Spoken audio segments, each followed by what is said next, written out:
And next up on Tuned Into NoCo, I have the pleasure of speaking with the president of Project 1.27, Shelly Radic. So first off, Shelly, thank you so much for joining me today. Thanks, Ashlee, for having me. Absolutely. For our listeners who don't know, can you explain what Project 1.27 is all about? Sure. Project 127 works to recruit and support or resource kinship, foster, and adoptive families so that they can do a great job serving the kids in their care. That's awesome. So I noticed on your website that you say you bridge the gap between church communities and kids in foster care. Can you talk a little bit more about what that entails? Sure.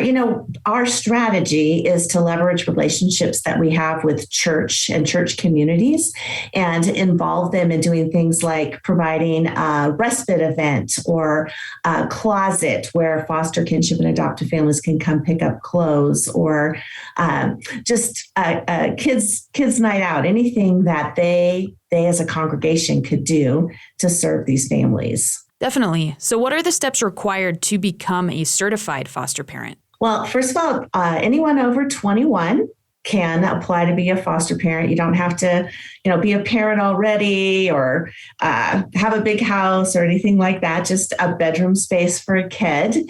And their first step would be to come to an info night, and they could find one at project127.org. As a matter of fact, next Tuesday, we have a virtual info night. So that's super easy for everyone to come to. So that's the first step. And after that, a family can go, okay, this seems like something I want to know more about. And then we can get them signed up for training. It does take quite a bit of training, so about 30 hours of training. Okay. Then they go through the certification process. And once that's done, they're ready to accept a child. Sweet. So what exactly is involved in the training program? Mm-hmm. So there's a lot of training involved because we want families to be able to understand, how does the foster care system in Colorado work? What are the kids like and the families like that they'll be serving? What are some of the reasons they came into care? And how can you as a parent help them heal? We at Project 127 use parenting tools based on trust-based relational intervention. It's known as TBRI. And that actually helps families first connect or build that trust relationship that a child needs, then empower them to be successful. Little things like making sure they have enough water and protein and only have 2 choices instead of 52 choices. Okay. And then help them correct maybe some of the trauma-related behaviors that might make it difficult for them in school or in the community. For sure. That's great. So for an individual, a single parent, or a family, what should they consider before fostering a child? Mm-hmm. Well, I think the first thing to consider is just your own capacity. Do you have space, or could you make space in your life to spend time with the child? It doesn't mean you have to quit your job, but it does mean that you need to find time to take them for a hike, take them for a walk, just sit down and listen, establish routines. Can you make room, or do you have room in your world for that child? I think the second thing is just to consider, do I have time to build a community that can support me? Because fostering is rewarding, it's exciting, it's amazing, and it's hard. So kids they've been through hard stuff. And so they come into foster care with behaviors and big feelings that as an adult, we need to make sure that we have some training to address those, help the child address those. And it's not rocket science. Like I said, it's learning how to connect with the child. It's learning how to meet their basic needs so they can move forward. But it does take a little time, and that's some of the things that we address during training. For sure. And I was just thinking about families who already have kids who would like to foster a child. It's also getting their own kids used to that as well. Right. Yeah, we suggest that as you're learning things as a parent that you might want to do with a child in foster care, start doing those things in your own family. Like, be on the lookout for ways you could spend time connecting with a child in your home. Be on the lookout for maybe some unaddressed needs of your child or some changes in your family that might make space. How many kids can you foster? Is there a limit? Well, usually there's a limit of you having 6 children at one time in your home. So if you had 2 children already, that would leave space for 4. But there's also bedroom space. So each child has to have bedroom space. You could have 2 children of the same gender in a room if needed. But just thinking about where would they sleep, because that's really important. Right. I noticed on your website as well, when Project 1.27 started, there was like 860 some odd kids who needed foster families. Is there a number that you guys currently have of children that need foster families? Right. So that number was actually, that 865 was a number of children in Colorado that were legally free for adoption and had no identified family. Okay. Right now, we're at around 400 children children in foster care who need adoptive families. So that's still a need. It's been growing the last couple of years. Colorado, we have about 1,900 foster families in the whole state. I don't have a breakdown for NoCo, but kind of think percentage-wise population. And we have, 3,000 kids in foster care. So you can see the shortage there. Yeah. Most of the shortage comes for our older kids, Spanish speaking or non-English speaking kids, and then kids that have some mental health needs. And you can only imagine that happens because they've experienced this trauma, grief, and loss. And those kids, it's harder. I think it's harder to place them. It's just I think we all think, ooh, I don't think I could handle that. Right. Now, do you guys offer programs for children who are going through that? So we do, as part of the basic training is, parenting kids that have higher emotional needs. We also offer advanced training, and we don't specifically offer all of the training you might need for kids that have higher levels of emotional needs, but we would point you to some places that we think are really good at that.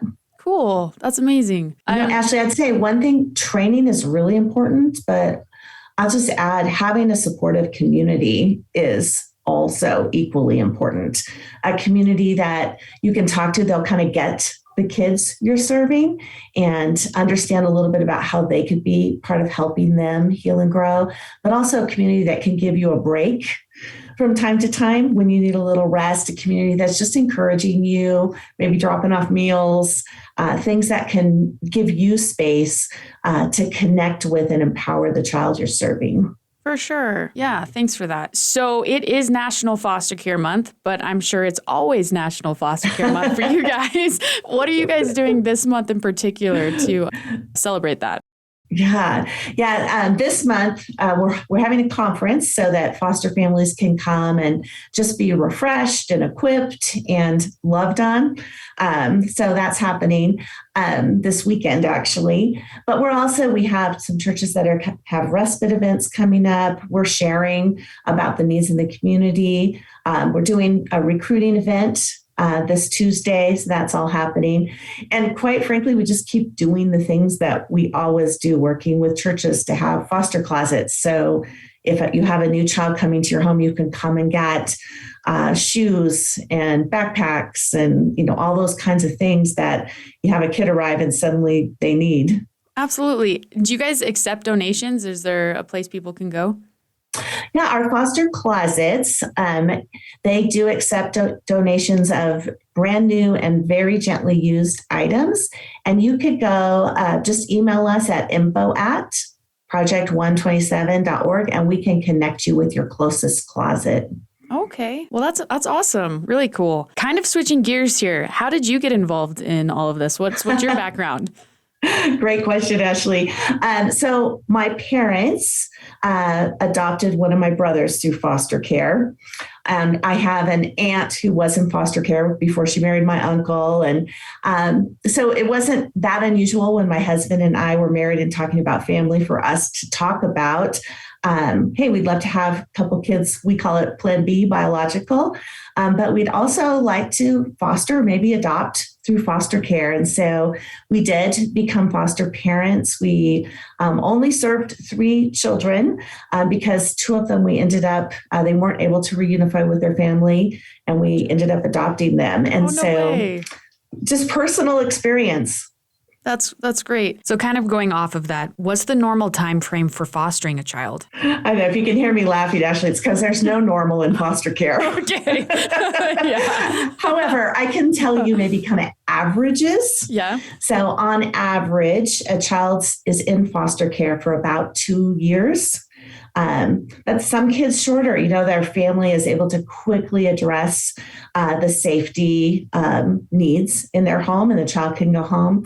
Sometimes it takes parents a couple years because the needs can be overwhelming for a family that has a child in foster care. It takes time to address generational needs.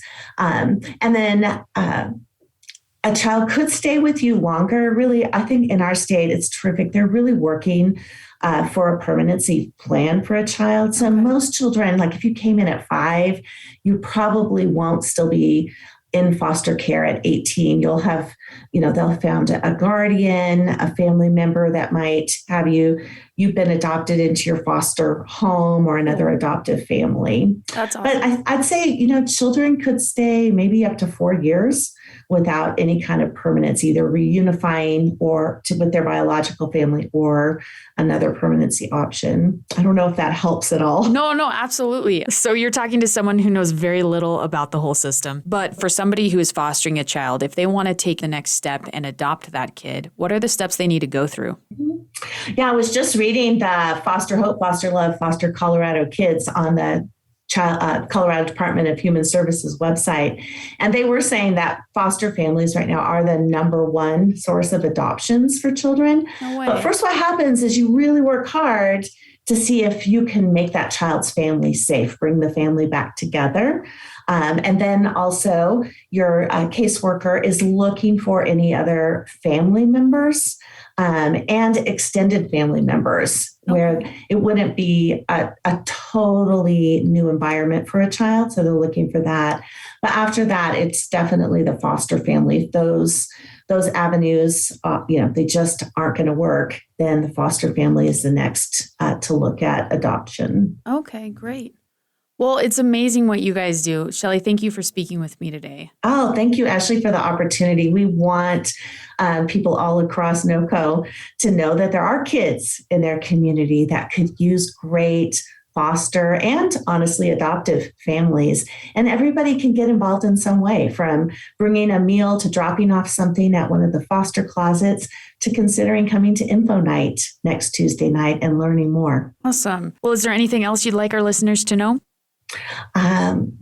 One of our kiddos, teens, who was getting ready to be adopted into her foster family, I asked her, what would you tell people? And she said, her name was Jewel, she said, tell them kids in foster care need you. Oh, that's so cute. So I would just encourage you, if you have questions, your listeners could go to email us at info@project127.org, and we can connect them with the closest places that might need help, or they can go on our website, project127.org, sign up for an info night, learn more about the opportunities out there to serve kids and families in foster care. Thank you. And it's so great what you guys do. Well, everybody, you heard that. If you want more information, you can email them or you can check out their website at project127.org.